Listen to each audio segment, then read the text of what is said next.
about Ratnam sir.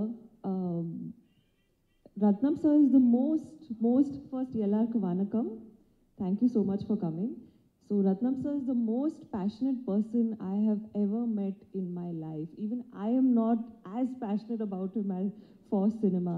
He's the first person to come, sir, like you said, last person to go. He's sitting on set the whole day. He's sitting in the sun. He's sitting, in so much heat. And he does not need to do these things. He's literally managing the other, actors, and he is completely 100% involved. And sir, for 5 years, you have taken this film on your shoulders, sir. So first, everybody, and more than me, for your sake, I know this film is going to be a super hit. Only for you, sir. ரொம்ப பெரிய விஷயம் சொன்னீங்க madam. அப்படியே கொஞ்சம் கொஞ்சம் தமிழ் வந்துச்சுன்னா எல்லாம் கொஞ்சம் கொஞ்சம் எனக்கு தெரியும் தமிழ். அடாடா, அது பாத்தீங்களா, ரெஸ்பான்ஸ் பாத்தீங்களா? இதுக்கு தான் இப்போ ஜோதி சார் பத்தி பேசணும். From the day Jyoti sir said he came, he completely took over. I think it was very easy to shoot with you, sir. I never felt like you were judging me. I always felt like you were supporting me and trying to make me do better and give my best. So you gave me a very team kind of a feeling. So thank you so much for all the support and for what you have done.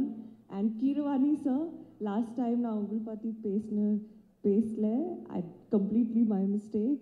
But Keeravani sir, it's our honor to work with you, and it's my honor that I'm dancing to the music that you have kind of given us.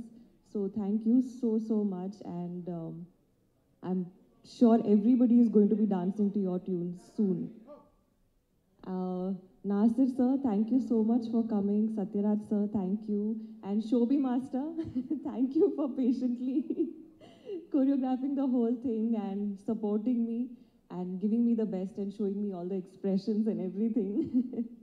So thank you so much. And Manoj sir, Padikuda Pesno, I think one of the best DOPs I have ever worked with in my life is Manoj sir. He really, technically brilliant. Like sir said, he's a magician. So I really hope to work with him again. And Kingsley sir, we did a few nice shots together, sir. So it was really nice. I hope to work with you soon. And in the padam, actually, enakku oru romba emotional journey irukku. I've literally grown up with this film, I feel, in the last 5 years. So I'm grateful. I'm so grateful that I got a chance to be in this film. And enakku story mele, enakku direction mele, padam mele romba trust irukku. That when the film comes, 100% everybody is going to like it, because every single person in this film has worked very hard. So please support us, and I hope you all like the film.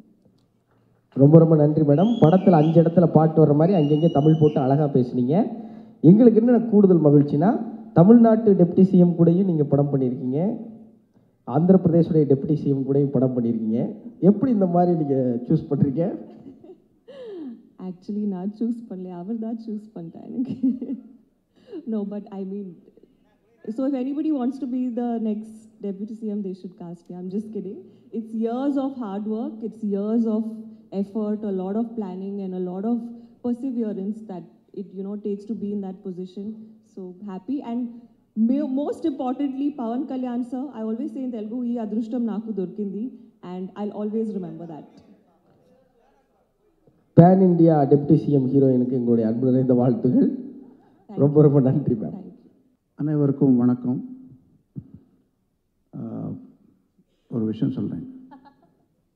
இப்போது நம்ம நாட்டு பாட்டை ஒரு கண்ட்ரியோட president, இன்னொரு கண்ட்ரியோட president, somebody like Russian president and American president, அவங்க step போட்டால் எப்படி இருக்குன்னு நாங்கள் நினச்சி பார்த்தா அதெல்லாம் நடக்காத காரியம். அந்த நடக்காத காரியத்துக்கு நாங்கள் ஆர்டிஃபிஷியல் இன்டெலிஜென்ஸ் யூஸ் பண்ணி அதில் வீடியோ தயார் பண்ணி ரசிக்கிறோம். இது நான் எதுக்கு சொல்கிறேன்னா, எனக்கு ஒரு ஆசை இருக்குது. 2 பேர் இருக்கார், அவர் ரொம்ப கோவத்தில் கத்திட்டு ரொம்ப ஆக்கிரகமாக பார்த்தா எப்படி இருக்கும்னு பார்க்குறதுக்கு எனக்கு ஆசையாக இருக்குது. பட் அது நடக்காத காரியம். அதுக்கு தான் நான் ஏஐ ரிசார்ட் பண்ணணும். அவர் தான் ஒருத்தர் நம்ம சித்ரா மேடம் சிங்கர், இன்னொருத்தர் ஏஎம் ரத்னம் சார். ஏன்னா அவர் கோபமாக பார்க்குறது நான் இது வரைக்கும் பார்க்கல. அவர் கோபமே வராது. அவர் வந்தாலும் அவர் காமிக்க மாட்டாங்க. ரொம்ப சாந்தமூர்த்தியாக இருப்பார். அவர் AM Rathnam is the hero of the movie. அவருக்கு தான் நான் சக்ஸஸ் வரணும்னு ஆண்டவனை வேடிக்கிறேன். ரத்னம் గారు, all the best sir. This movie is going to be a hit and I will be the most happy person for you. இப்போ நீங்கள் கேளுங்க, என்ன கேட்டீங்க சார்? ஒரு படம் நடக்கும்போது உழைக்கிறது அது ஒரு பக்கம், படம் முடிஞ்சதுக்கப்புறமும் ஒரு பாடல் வெளியீட்டுக்கும் ஒட்டுமொத்த இசைக்கலைஞர்களை பாடகர்களை கூட்டிகிட்டு வந்து ஹைதராபாத்தில், சென்னையில் எல்லா இடத்துலையும் வந்து பாட வச்சு மக்களை மகிழ்விக்கணும். அதே நேரத்தில் இந்த படத்தை கொண்டு போய் சேர்க்கணும்னு நீங்கள் போடுற உழைப்பின் பின்னாடி இருக்கிற ரகசியம் சார்? ரகசியம் ஒன்றும் இல்லைங்க. நம்ம பாடல்கள் எல்லாம் இன்னும் நல்ல பேர் சம்பாதிக்கணும்னு அப்படி ஒரு ஆசையோடு இருக்காங்க. அவர் இப்போ என்ன சொன்னாலும் கேட்பாங்க. அதனால தான் நான் எப்போவுமே ஆஸ்பிரண்ட்ஸ் கூட ஒர்க் பண்ணுறது ரீசன் என்னென்னா, அவர் ஃபுல் லைஃப் கொடுத்து வேலை செய்வாங்க. பெரிய பெரிய செலிப்ரிட்டி ஆனதுக்கப்புறம் நம்ம கைக்கு நம்ம சிக்க மாட்டாங்க. நம்ம சத்யராஜ் சார் மாதிரி தான் அவர் எக்ஸப்ஷன்ஸ் இருக்கும். அவர் எவ்வளோ பேர் சம்பாதிச்சாலும் கூட இந்த மாதிரி நம்மளுக்கெல்லாம் ப்ளஸ் பண்ணுறதுக்காக வருவார். ஸோ இந்த எக்ஸப்ஷன், தேங்க்யூ சார், இந்த எக்ஸப்ஷன்ஸ் இந்த மாதிரி விட்டுட்டா செலிப்ரிட்டிஸ் கூட கொஞ்சம் ப்ராப்ளம் இருக்கும். அவர் எல்லா இடத்துக்கு வரமாட்டார் ஈஸியாக. ஸோ நான் எப்போவுமே நியூ கமர்ஸ் கூட வேலை செய்கிறதுக்கு காரணம் என்னென்னா, என்னோட லாபத்துக்காக. அவர் எங்கே கூப்பிட்டா வருவார். இந்த மாதிரி ஈவெண்ட்ஸ் வரும்போது அவர் ஒரிஜினல் சாங் எப்படி இன்ட்ரெஸ்டோட பாடினாங்களோ அதே மாதிரி பாடுவார். அதுக்காக தான் நான் அவனை என்கரேஜ் பண்ணிகிட்டு இருப்பேன். இதில் வந்து நம்ம குரு வந்து பாலச்சந்திர சார் தான். இப்போ நீங்கள் சொன்னீங்க மரகதமணி கீரவாணின்னு சொல்கிறீங்க. அப்போ எல்லாம் இன்டர்நெட் கிடையாது. சார் சொன்னாங்க, பாலச்சந்திர சார், மரகதமணி கீரவாணி தான் உன்னை பேர், இதில் மரகதமணி தமிழ் மாதிரி சவுண்டிங் இருக்குது, ஸோ அது வச்சுக்கலாம், கீரவாணி மறந்துடுன்னு சொன்னாங்க. அவர் சொன்னார், நான் பண்ணிட்டேன். அப்போ எல்லாம் இன்டர்நெட் இல்லை. இப்போ இன்டர்நெட் ரொம்ப பிரமாதமாக வந்திருக்கு. அவர் தான் இவர் தான் அவர்னு எல்லாருக்கும் தெரியும். ஸோ இப்போ அந்த கன்ஃபியூஷனே இல்லை. பட் எது இருந்தாலும் அந்த பேரை வச்சு என்னை ரொம்ப என்கரேஜ் பண்ணுறதுக்கு Balachandra sir forever he will be in my heart. இன்னொரு விஷயம், ரொம்ப நாள் முன்னாடி 28 இயர்ஸ் முன்னாடி ஏபி முரளின்னு ஒருத்தர் இருக்கார். அவர் ஒரு ஸ்டூடியோ வச்சுருக்கார் சென்னையில். அந்த ஸ்டூடியோவில் கொண்டாட்டம் என்ற படத்துக்காக கேஎஸ் ரவிக்குமார் சார் ரெக்கார்டிங் நடக்கிறது. அவர் வந்தார். கேஎஸ் ரவிக்குமார் வந்துட்டு ஏதோ ஒரு டாபிக் வந்தது, இந்த சவுண்ட் நல்லா வரலையா, அந்த சவுண்ட் நல்லா வரல, ஒரு டாபிக் வந்தது. அப்போது மிக்சிங் அண்ட் மாஸ்டரிங் பற்றி ஒரு டாபிக் வந்தது. அவர் சொன்னார், ரீசெண்டாக நான் ஒரு ஆல்பம் வந்து லண்டன் அனுப்பினோம், நல்லா மிக்சிங் பண்ணி அனுப்பலைங்களே. ஏன்னா லண்டன் என்ன பெரிய பேர் தானே. நான் நிறைய பேர் லண்டன், கனடா, இங்கெல்லாம் யூஎஸ் போய் மிக்சிங் அண்ட் மாஸ்டரிங் பண்ணுவாங்க. நம்ம ஊரில் ரெக்கார்ட் பண்ணுவார் சென்னையில், அங்கே வந்து மிக்சிங் பண்ணுவார். அந்த ஆல்பம் எடுத்துகிட்டு வந்தால் எல்லாம் பிளாண்ட் ஆகிருக்கே, ஒன்றுமே சத்தம் வரலையே, சத்தம் வர வேண்டிய இடத்துல சத்தம் வரலையே. அவர் சொன்னார், 5 ஸ்டார் ஹோட்டலில் எது சாப்பிட்டாலும் ஒரு மாதிரி இருக்கும், பிளாண்ட் ஆகிருக்கும். ஏன்னா அங்கே ஃபாரினர்ஸ் வருவார், அவங்களுக்கு ஏற்ற மாதிரி தான் அவர் பண்ணுவார். அதில் நம்ம ஸ்ட்ரீட் ஃபுட்டு பாருங்கள், எவ்வளோ உப்பு காரம் நல்லா இருக்கும், அந்த மாதிரி தான் வேணும். அப்போ அவர் நம்ம கல்சோன் மேலே வந்து இப்படி காமிச்சார். எக்ஸாம்பிள், நீங்கள் ஒரு பீட் கொடுக்குறீங்க, டிக்கு டிக்கு சக் டிக்கு டிக்கு டிக்கு சக் டிக்கு டிக்கு டிக்கு சா, அப்படி ஒரு பீட் வரணும். அது அவங்க எல்லாம் ஃப்ளாட் பண்ணிவிட்டு அங்கே ரெட் பல்ப் எரியுது, அதான் அப்படி டெக்னிக்கலாக பண்ணக்கூடாது. இங்கே வந்து வெடிக்குது, இங்கே ஸ்பீக்கர் போயிடும், அப்படியெல்லாம் நினச்சி அவர் ஃப்ளாட் பண்ணிடுறாரு. அப்படி பண்ணக்கூடாதுன்னு சொல்லி அவர் கன்சோல் மேலே கை வச்சு காமிச்சார் ரவிக்குமார். டிக்கு டிக்கு சக்கு டிக்கு டிக்கு சா இப்படி பண்ணுறாரு. அந்த ஃபேடர் வந்து மேலே தூக்குறாரு, அது உடஞ்சி போயிடுமோன்னு பயம் வருது. பட் அப்படி பண்ணாதான் நமக்கெல்லாம் நம்ம எஃபெக்டே வரும்னு சொல்கிறாரு. ஸோ அந்த எஃபெக்ட்டு இந்த படத்தில் நான் கொடுத்துருக்கேன். ஏன்னா இவர் பவர் ஸ்டார் பவன் கல்யாணம் சொல்லுவார். அந்த பவர் வெளியில் வரணும்னா அந்த மாதிரி மிக்சிங் பண்ணாதான். நமக்கு எல்லாம் டெக்னிக்காலிட்டி பார்க்கக்கூடாது, அதெல்லாம் வேறு விஷயம். நமக்கு இங்கே பவர் தான் வேணும், ஓன்லி பவர், அந்த எஃபெக்ட் தான் வேணும். அந்த எண்ணத்தோடு நான் ஒர்க் பண்ண படம் இது.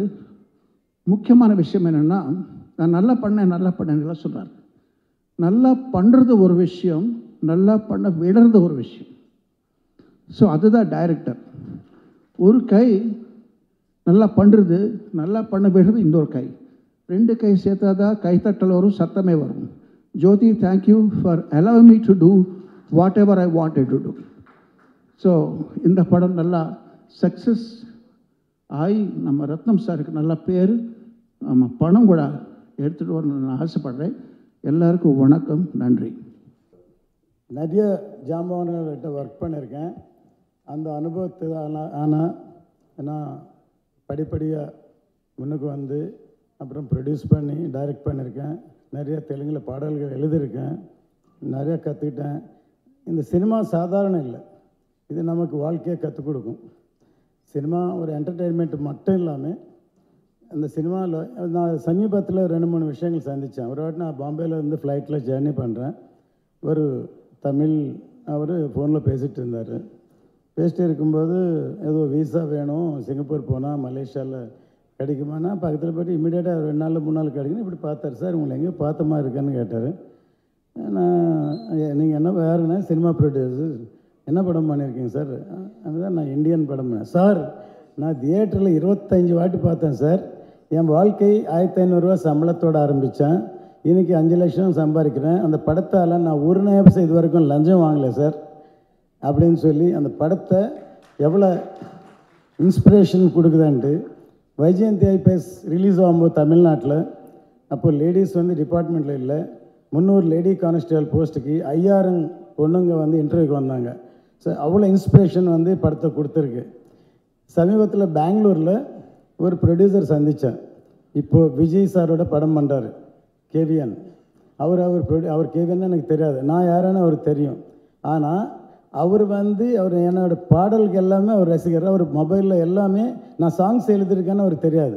ஆச்சரியம் என்னென்னா பாய்ஸில் ஏதோ ஒரு படத்தில் தெலுங்கில் ஸ்வேச்சை ஃப்ரீடம் இல்லைன்னா வாழ்க்கை இல்லைன்னு சொல்லி ஒரு லிரிக் வந்து கேசட் வாங்கி நிறைய வாட்டி பார்த்துட்டு அவங்க மாமனார் வீட்டில் படிச்சுட்டு இருந்தார். அவர் அந்த வீடு காலி பண்ணி ஃப்ரீடம் வேணும்னு வெளியில் வந்து எனக்கு பெரிய ஆளாக இருக்கார் அவர். சம்டைம் நம்ம தொழில் பண்ணிகிட்டே போவோம். சில பேருக்கு வந்து அப்படி ஒரு கிரேட்டாகும் உணர்வுக்கு இருக்கும். சினிமா வந்து சாதாரண விஷயம் இல்லை. இந்த படம் 17th செஞ்சுரியில் நடக்கிற படம். இந்தியன் அந்த சுச்சுவேஷனில் இந்தியாவில் என்னென்ன நடந்ததுன்னு சொல்லி ஒரு ஃபிக்ஷனாக இன்டைரக்டாக சொல்லியிருக்கோம். Commercial film. இதில் வந்து ரொம்ப கஷ்டப்பட்டு 5 வருஷம் ட்ராவல் பண்ணி பவன் சாரோட பண்ணியிருக்கோம். நாங்களே சொல்ல அற்புதம் வந்திருக்கோம், எல்லாருமே சொல்லுவாங்க. நாளைக்கு படம் வரும்போது உங்களுக்கே தெரியும். எல்லோருக்கும் என்னுடைய வணக்கம். கீரவாணி சாருடைய வரவுக்கு என்னுடைய பெருமையும் நன்றியும். இந்த நாளுக்காக ஏஎம் ரத்னம் மட்டுமே இல்லை, இந்த படம் சம்பந்தப்பட்ட எல்லாருமே காத்துக்கிட்டு இருந்தோம். அதுதான் உண்மை. ஏன்னா இந்த படம் ஆரம்பித்து 5 வருஷம் ஆச்சு. நான் முதல் நாள் இந்த படத்தோட செட்டுக்கு போகிறேன். அப்போ நம்ம போடும்போது அதுதான் குறைந்தபட்சம் தென்னிந்தியாவிலேயே மிகப்பெரிய செட்டு. ஆனால் அந்த செட்டு மழை பெஞ்சுது, தொடர்ந்து கரோனா வந்துச்சு, படம் அப்படி நின்றுச்சு. அந்த படத்தை பற்றி மறந்துட்டேன்னு கூட நான் உண்மையாக சொல்லணும். ஆனால் பொறுமையாக ரத்னம் சார் அது அப்படியே கையில் வச்சுக்கிட்டு, உயிரை கையில் வச்சுக்கிட்டு கொண்டு வந்து இந்த நேரத்தை வரைக்கும் முடிச்சிருக்காருன்னா சார், அந்த பொறுமைக்காக உங்களுக்கு என்னுடைய வணக்கங்கள். ஏன்னா ஒரு சின்ன படம், ஒரு 4 கேரக்டர்னால் நீங்கள் வந்து எல்லோரும் இழுத்து பிடிச்சிடலாம். பெரிய படம், இவ்வளோ பெரிய கேரக்டர் திரும்பியும் செட்டு போடணும், அதுக்குள்ளே அவர் வந்து டெபுட்டி சிஎம் ஆயிட்டார். அந்த பொறுமை, அந்த தெளிவு, அந்த முதிர்ச்சி உங்ககிட்ட மட்டும்தான் இருக்குது. அதுக்காக இந்த படம் நிச்சயமாக மிகப்பெரிய வெற்றி அடையணும்.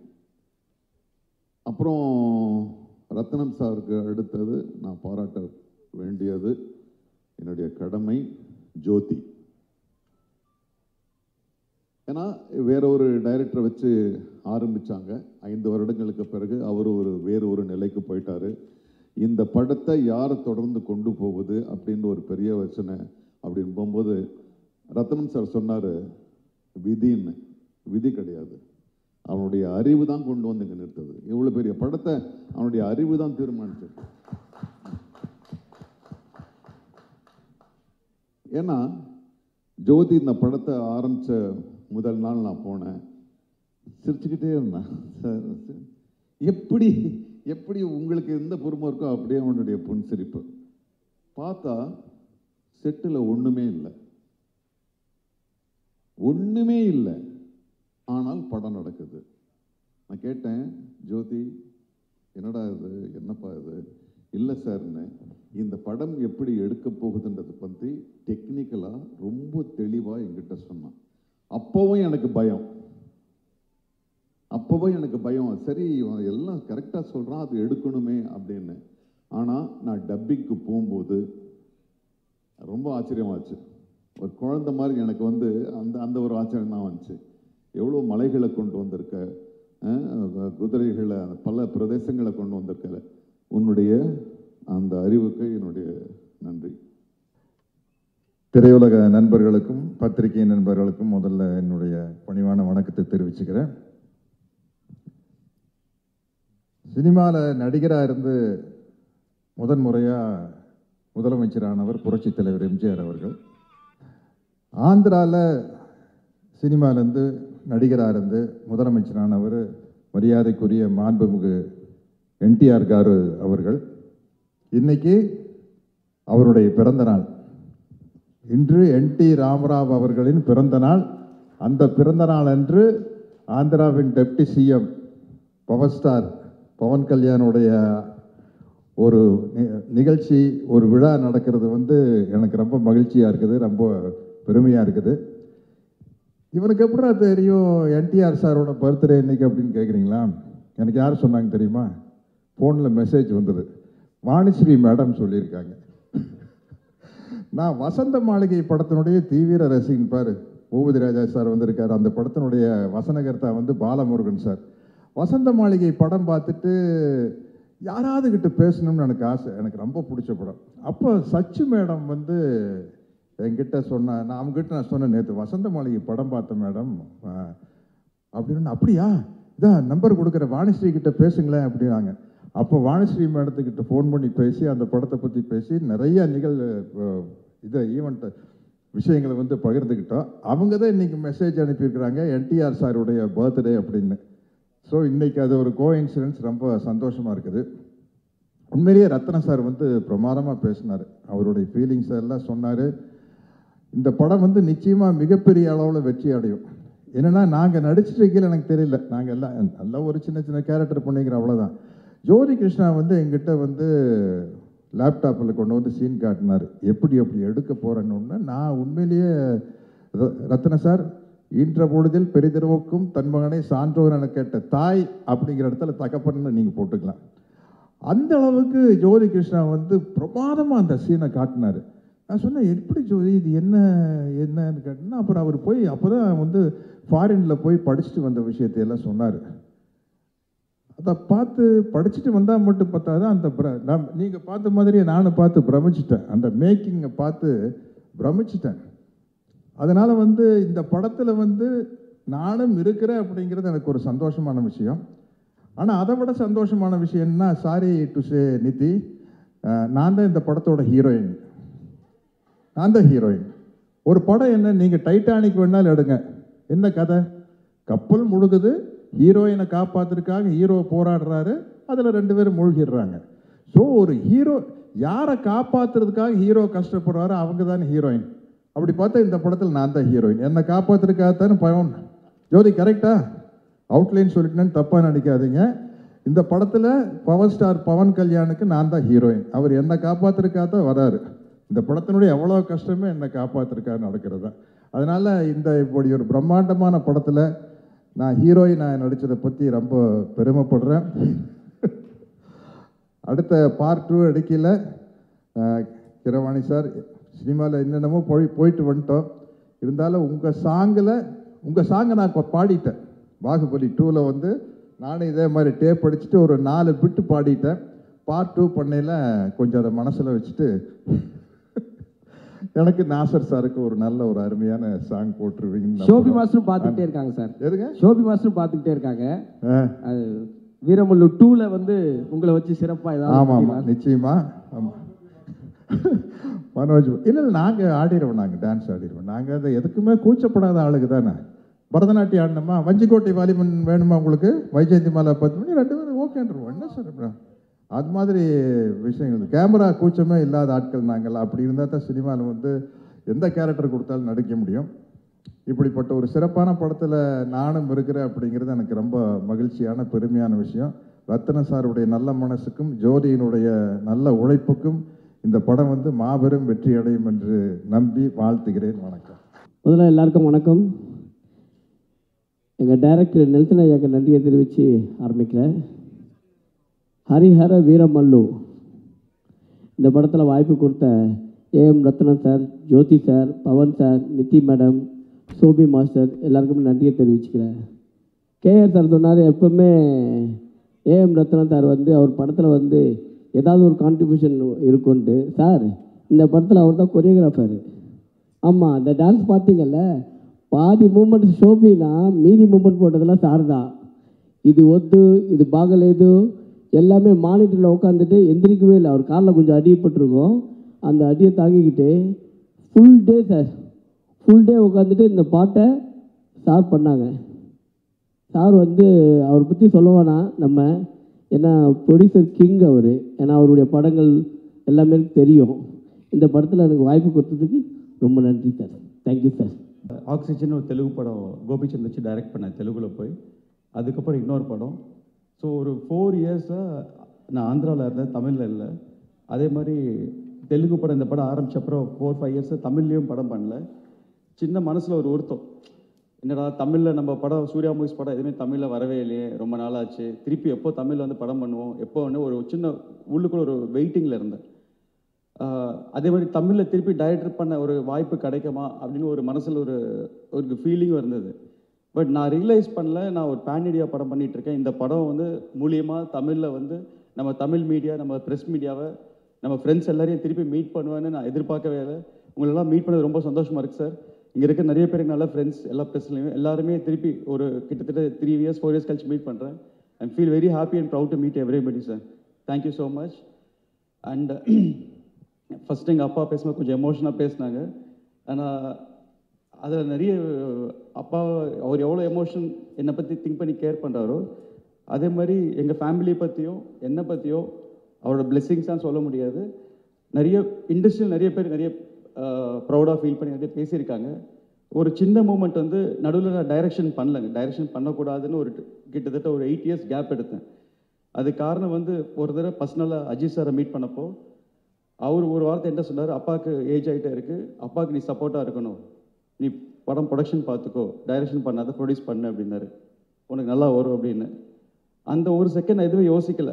சரி இவ்வளோ பெரிய ஸ்டாரு நம்மளை பற்றி யோசிக்கிறாரு, அப்பா பற்றி யோசிக்கிறாரு சொல்லி நான் டக்குன்னு அந்த செகண்டு டைரக்ஷன் டெலிட் பண்ணி ப்ரொடக்ஷன் ஸ்டார்ட் பண்ண வச்சேன். நான் ஒரே ஒரு வார்த்தை கேட்டேன், சார் பண்ணலாம் சார், பட் இந்த மாதிரி ப்ரொடக்ஷன் பண்ண இது பண்ணால் ரெகுலராக டேட்ஸ் வேணும், ஹீரோ வேணும்னாரு. ஒரே வார்த்தை சொன்னார், நான் கண்டினியூவாக படம் பண்ணுறேன். ஸோ அப்படி பண்ணது தான் ஆரம்பம், என்ன எறிந்தால் வேதாளம். ஸோ அவரோட இன்டென்ஷன் என்னென்னு கிளியராக புரிஞ்சது என்னென்னா, ரத்னம் சாரோட லெகசி கண்டினியூ ஆகணும், இந்த பேனர் கண்டினியூ ஆகணும், அதுக்கு நான் டேட் தரேன் அப்படின்னு. நடுவில் ஒரு 3 இயர்ஸ் கேப் இருந்தது நாங்கள் படம் பண்ணாமல் சூர்யா மூவிஸ். அவர் தான் வந்து ரீஸ்டார்ட் பண்ணார். இந்த வாய்ப்பு எனக்கு எப்பவுமே சொல்கிறதுக்கு சந்தர்ப்பம் வரல, பட் என் மனசுக்குள்ளேயே இருந்தது. திஸ் த ஃபஸ்ட் டைம் நான் இதை வெளியே ஷேர் பண்ணுறேன். திருப்பி அஜித் சாரோட ஒர்க் பண்ண வாய்ப்பு கிடைக்குமா தெரியல, பட் எனிவே ரொம்ப ரொம்ப தேங்க்ஸ் சார். நீங்கள் அவ்வளோ கேர் பண்ணி சொன்னது, அண்ட் அந்த 3 படம் சொன்ன மாதிரி பண்ணது. அதே மாதிரி அவர் ஒரு வேர்டு கொடுத்தா கீப்பப் பண்ணுவாருங்க, அதை மிஸ் பண்ணவே மாட்டார். யார் என்ன சொன்னால் அந்த டிசிஷனை மாற்றவே மாட்டார், அந்த வேர்டு தான். அதே மாதிரி திருப்பி அதே ஜர்னி முடிஞ்சு ஒரு ரிப்பீட் மோடில் வர மாதிரி ஒரு 8 இயர்ஸ் கழிச்சு நான் பவன் சாரை மீட் பண்ணப்போ பர்சனலாக பவன் சார் சொன்ன ஒரே வார்த்தை, ஜோதி எனக்கு ரத்னம் சார் ரொம்ப ரொம்ப பிடிக்கும், நான் எல்லாரும் என்னோட ஃபேனாக, நான் அவருக்கு ஒரு ஃபேன், அவரோட லெகசி கண்டினியூ ஆகணும், அதுக்காக தான் இந்த வாய்ப்பு உனக்கு தரேன்னு ஒரே வார்த்தை சொன்னார். நீ என்ன பண்ணுறது தெரியாது, நீ எவ்வளோ உழைக்கிறன்னு தெரியாது, இந்த படத்தை எப்படியே ஹிட் பண்ணணும், நெக்ஸ்ட் வேர்டு, இது 2 வேர்டு தான் சார் சொன்னார். அண்ட் சிரிப்பி சேம், அவரு கொடுத்த வேர்டை ஈக்குவலாக மீட் பண்ணுவார். ஸோ ஒரு 2-3 லெஜெண்ட்ஸ் வந்து இவ்வளோ கேர் பண்ணது எனக்கு ரொம்ப சந்தோஷமாக இருந்தது. இதெல்லாம் வந்து எனக்கு அப்பாவோட உழைப்போட பிளெஸிங்ஸ் தான் எனக்கு கிடச்சிது. அதை நான் என்ன எடுத்துக்கணும், இது எவ்ரிடே, இது எவ்ரி செகண்டும் நினச்சிட்டே இருப்பேன் மைண்டுக்குள்ளே, நம்மளை இவ்வளோ ட்ரஸ்ட் பண்ணுறாங்க, இதுக்கு நம்ம என்னென்ன செய்யணும் இதுக்கு அப்படின்ற சொல்லி தான் ஒர்க் பண்ணிட்டு இருந்தேன். ஸோ இந்த மாதிரி ஒரு வாய்ப்பு கிடைச்சது எனக்கு ஹரிஹர வீரமல்லு ப்ராஜெக்ட். அண்ட் இந்த ப்ராஜெக்ட்குள்ளே நான் என்ட்ரு ஆகும்போது இதில் நிறைய காம்ப்ளிகேஷன்ஸ் இருந்தது. அண்ட் ஒரு பவன் சாரை பற்றி சொல்லணும்னா, பவன் கல்யாண் சார் வந்து it's not only actor, is ஒரு இன்டெலிஜென்ட் ஸ்மார்ட் பர்சன். சார் வந்து அவரே ஒரு டைரக்டர், பர்சனல் டைரக்டர். அவருக்கு டைம் கிடைக்கல. அவர் ஃபுல் அண்ட் ஃபுல் பாலிடிக்ஸில் இருக்கிறதுனால, சேவைகள் இருக்கிறதுனால, அவர் டைம் கிடைக்காதனால இந்த படத்தை அவரோட விஷன், இந்த வீரமலு படத்தை வந்து அவரோட பாயிண்ட் ஆஃப் வியூ நான் யோசிக்கும் போது, இது ஒரு பேன் இண்டியா, ஒரு இந்தியா ஃபுல்லாக ரீச் பண்ணணும்னு அவரோட எஃபர்ட் போட்டிருக்காரு. இப்போ நீங்கள் பார்த்த அசுரனம் சாங் வந்து சாரே பர்சனலாக ஃபைட் கொரியோகிராஃப் பண்ண சாங்கு. அந்த ஒரு ஃபைட்டு மட்டுமே ஒரு 60 days எடுத்திருக்கோம். 60 நாள் எடுத்த ஃபைட் அது. அண்ட் அந்த அளவுக்கு அவர் பர்சனலாக உழைப்பு போட்டிருக்காரு. அவருக்கு பர்சனலாக மார்ஷல் ஆர்ட்ஸ் தெரியும். அண்ட் ஒரு ப்ரூஸ்லி ஒரு என்டர் த ட்ராகன் எப்படியோ அந்த மாதிரி ஒரு விஷயம் பண்ணியிருக்கார் சார் இதில், பவன் சார். ஸோ இந்த படத்துக்கு இன்னொரு இன்ஸ்பிரேஷன் எனக்கு என்னென்னா, பர்சனலாக இந்த படம் 16th century முகல் பீரியடில் நடந்த ஸ்டோரி. அண்ட் அவுரங்கசீப் பேக்ட்ராப்பில் நடந்த டைமில் காலகட்டத்தில் நடக்கிற ஸ்டோரி. அண்ட் இந்த காலகட்டத்தில் அவுரங்கசீப்பாக ப்ளே பண்ணது பாபி டியோல் ரோல். இதில் பாபி டியோல் ப்ளே பண்ணுறாங்க. ஸோ ஒரு நாள் இந்த கதையை எப்படி கொண்டு போகணும், இது என்ன சொல்ல வரும் அப்படின்னு எனக்கே ஒரு நல்ல தாட்ஸ் இருக்கும்போது, ஒரு ட்ராவல் பண்ணும்போது எதர்ச்சியமாக ஒரு வெரி ஓல்டு கப்புள்ஸ், இந்த தீர்த்த யாத்திரை பண்ணுற ஓல்டு கப்புள்ஸை மீட் பண்ணேன். அவங்க அப்போ தான் வந்து எல்லா ஜோதிர்லிங்கெல்லாம் விசிட் பண்ணிட்டு வந்தாங்க. வந்து அஜந்தா எல்லாரெல்லாம் போயிட்டு வந்தாங்க. அவங்கள மீட் பண்ணும்போது அவங்க மனசில் வந்து நான் என் மைண்டில் இந்த கதை எழுதிட்டுருக்கேன், அவுரங்கசீப் முகல் பீரியட் எழுதிட்டுருக்கேன். கரெக்டாக பார்த்தா எதிர்த்தி அவங்களும் மீட் பண்ணுறேன். ஒரு சம்மந்தம் மேலே ஒரு கான்வர்சேஷன் ஸ்டார்ட் ஆச்சு. அவங்க திடீர்னு பார்த்தா அவுரங்கசீப்பை திட்டுறாங்க. எனக்கு ஒன்றுமே புரியல. நான் ஒர்க் பண்ணுறதும் அவங்க பேசுகிறதோ கோயின்சிடன்ஸாக இருந்தது. என்னன்னு கேட்டால், நாங்கள் இப்போ தான் வந்து அஜந்தா எல்லாரும் சுற்றிட்டு வந்தோம், அங்கே இருக்கிற எல்லா ஸ்டாச்சுஸும் எல்லா ஃபேஸுமே வந்து எல்லாம் டெமாலிஷ் பண்ணிட்டாங்க, அது எங்களால் தாங்க முடியல, அவ்வளோ நம்மளோட கல்ச்சர், நம்மளோட ஹெரிட்டேஜை வந்து இப்படி டெமாலிஷ் பண்ணி இப்படி நம்மளுக்கு தெரியாத மாதிரி பண்ணணும்னு நினைக்கிறாங்கன்னு. அந்த ஒரு பாயிண்ட்டு தாங்க எனக்கு ஸ்பார்க், இந்த படத்தோட ஸ்பார்க்.